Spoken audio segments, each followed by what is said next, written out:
This week on Silver Screen, we take a look at the 3D design class, Genius Hour, and the volleyball season. Good afternoon, Dutch Fork. Today is Friday, September 11th, and your Silver Screen report starts now.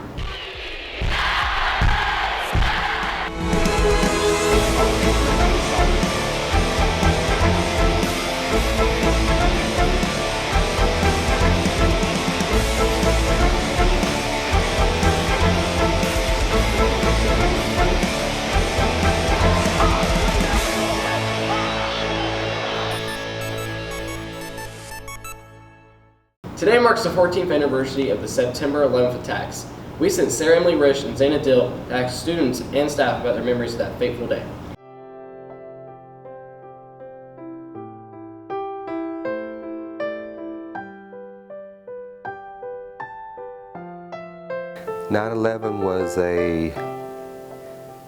I was actually in First Sergeant School. That's my duty rank, the Diamond.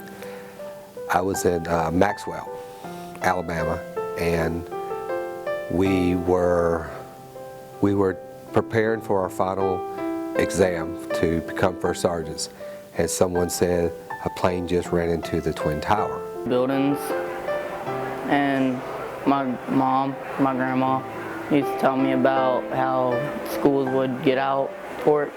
I just remember being at work. I was in a 10th grade English class helping, and the English teacher across the hall was pounding on our door, so we go to see what's up. And she just says, "Turn on your TV." It was an attack on America. It was an attack on an American citizen.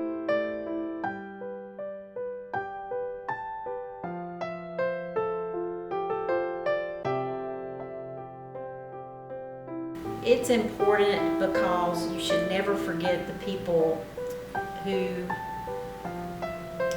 like our veterans, people who fight for our freedom. The only way we can keep our freedom is to keep people like terrorists from trying to break us down. On American soil, we hadn't lost that many Americans since Pearl Harbor in one day, so to me it was very significant. Blakely Shealy's 3D design students have been working hard on their idiom bus. Malik Brazil checks it out. Sounds of hand slapping clay fills the room as Blakely Shealy's 3D design class sculpts their idiom bust. They're modeling a bust from clay. So we started with an armature, and then they've been packing clay around the piece to define the face. And we've been learning about the facial features and how the face is divided and the planes and the sheer volume you can create from the facial features. I guess the purpose is to learn how to make a facial structure and make a face and sort of integrate ideas into what you're building and sort of start from the basics and build more complicated on top of that. Students were granted the freedom of choosing what they wanted to sculpt. My idiom is heard it on the grapevine, so I am making a face and then I'm going to have grapes on her hair and going through her hair. I'm doing under the weather, so my bust is going to have kind of like a more sad or depressed kind of facial expression. Well, at first I sort of wanted to make something a little bit complicated, which was falling apart, where I was going to have pieces of the face actually coming off, but that was a little more ambitious. And because I built the head larger, I wanted to do something based around something coming out of the head or something going into the head. And so I finally settled on having grapevines going out of the ears and through the nose. At the end of this project, Mrs. Shealy, along with her students, want something more out of it. I really want them to take on a project that is really, really challenging and come out on the other side gaining confidence and being able to identify the facial features, model the features, and no longer be terrified of the human face. I want a piece that I can look back at and think that it's part of me, but then it's also something cool that I made. I don't know. This has been Malik Brazil with your Silver Screen Report. The SAT word of the week is aesthetic, an adjective meaning artistic or related to the appreciation of beauty. Hey Lindsay, are you going to homecoming this year? Yeah, but I don't know where to get tickets from. Well, here's China Wallace with the scoop. Although the homecoming dance is not officially promoted as the Sadie Hawkins dance, the tradition of girls asking guys has been established for the past few years. The idea that it is a Sadie Hawkins dance is pretty nice, but personally I think any dance, the girl should be able to ask the guy out. Sadie's Hawkins has always been a tradition like in the past with Dutch Fork, and I think it's different because we really have two main dances in high school, homecoming and prom. And prom's tradition is always to make it the guys asking the girls, so it's kind of fun to do something different for homecoming. Great, because for prom, the boys have to ask the girls, so I just think it's cool that the girls have to ask the guys for homecoming because it mixes it up a little bit. Students have different experiences with the dance. I went to a homecoming last year. It was fun, it was good. Yes, I went to homecoming my freshman and sophomore year, but I didn't go my junior year. But it's really fun. I think everyone should go because it's really enjoyable and it's different from prom, but yeah, it's still really formal, and I think it's definitely something that all high schoolers have to experience. A couple of them, but they were good. It was real fun. A lot of good dances and music. Student council members have played a key role in preparing for the homecoming dance this year. Well, I'm a part of student council, so I just like to help out, and I want to help put my input in homecoming and make it the best it can be. Students can purchase tickets in the Commons during all lunches for the month of September. For singles, the price of $15, and couples is $25. This has been China Wallace with your Silver Screen Report. For this week's Kids in the Hall, we asked students what they think about the homecoming dance and the homecoming game being so far apart.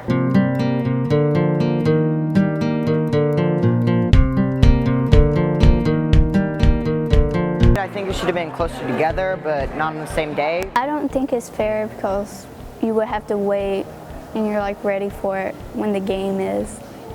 I honestly don't care because I'm not affected by it. It's two separate things and it shouldn't matter. Oh, well, I just feel like it's pretty stupid, you know. It should be like everything should be together. Hey Lindsay, have you heard of the Google's Genius Hour? Yeah, and I heard it could be coming to Dutch Fork. Thomas DeSetto investigates. Students would be given an equivalent of 18 days of their time devoted to a task or project of their choice. The idea to implement this in school was first conceived by Jennifer Collins. It could be tough to match it with your content area. Some students may struggle to find something they really do feel strongly about, and because you're starting from scratch on it, the structure may be a little challenging. I really love the idea of giving students the opportunity to grow and research in areas that are of interest to them. Where I get hung up on is how do I hold you accountable as a student? How do I grade you and assess you, and how can we explain to the taxpaying public that 20% of the time is unencumbered, it's free time. Outside of all that, I think it's a wonderful idea. We've got fantastic resources. Our teachers, our administrators, our students, and the time to work together would be invaluable.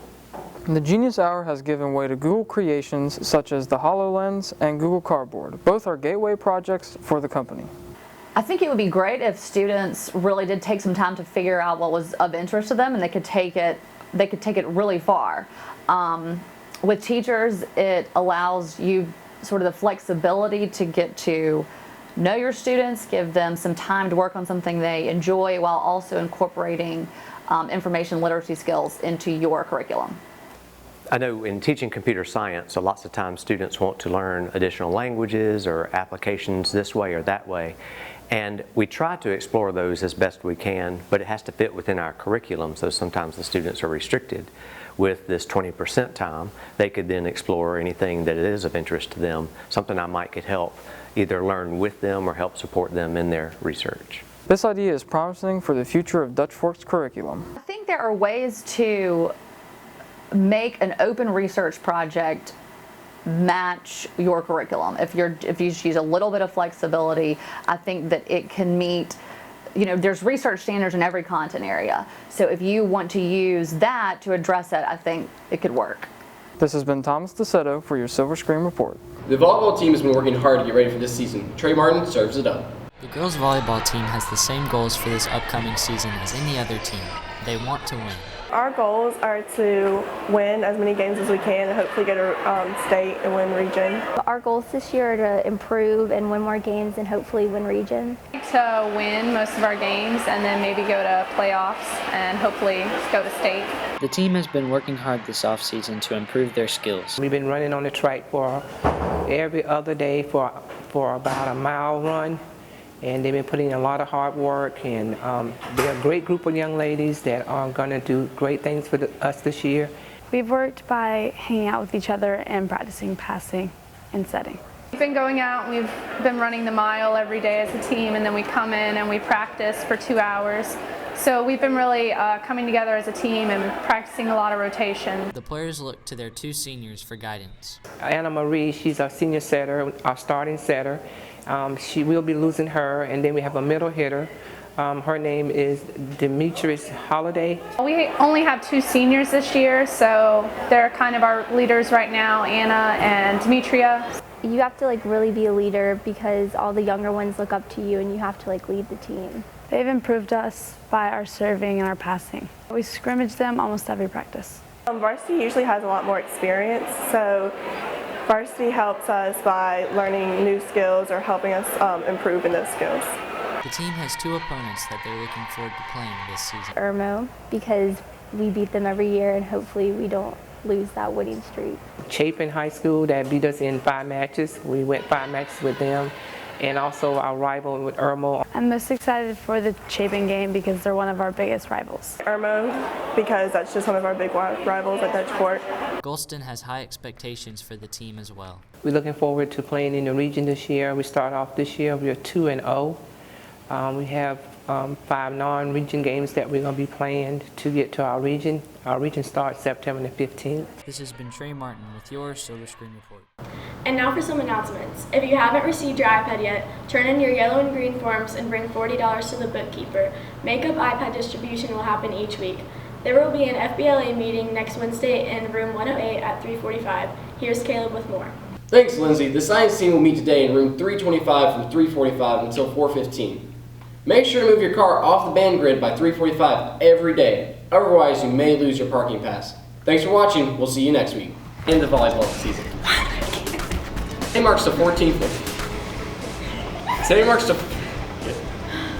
You said I can't even say her name. University. Can't even do it. Wait, what did you say? Aesthetic. Week is aesthetic. In Aesthetic. aesthetic. No, I was saying what you said. I'm so struggling. Instead of anniversary, you said university. Lindsay, are you going to homecoming? I just feel like